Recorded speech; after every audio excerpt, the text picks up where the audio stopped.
Guys, napakaganda ng message na to or quotes na nabasa ko kanina. Ang sabi kasi doon, sabi doon na kung bibigyan ako ng 6 hours para putulin yung isang puno, din 4 na oras doon, ilalaan ko para i-sharp yung axe. Grabe, sobrang lalim, di ba? Kumbaga guys, sa totoong buhay, kung may goals ka, may dreams ka na gusto mo ma-achieve, dapat prepared ka. Yung 4 na oras guys na binigay niya para i-sharp yung axe, ang tawag po nun is preparation.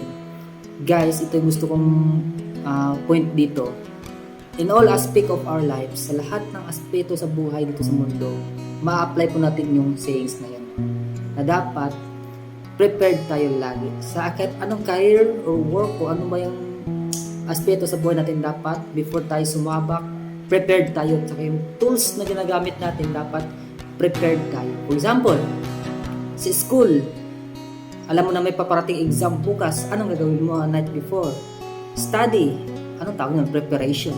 Kasi guys, pag prepared ka, 100% prepared ka, kampante sa'yo, mas mabilis na lang sa'yo ma-achieve yung goals. For example, sa study, alam mo kinubukasan na exam. And right now, prepared ka kasi nakapag-study ka. So, bukas, hindi ka na problema. Kung magaan na lang sa'yo na sumagot na ma-exam kasi prepared ka.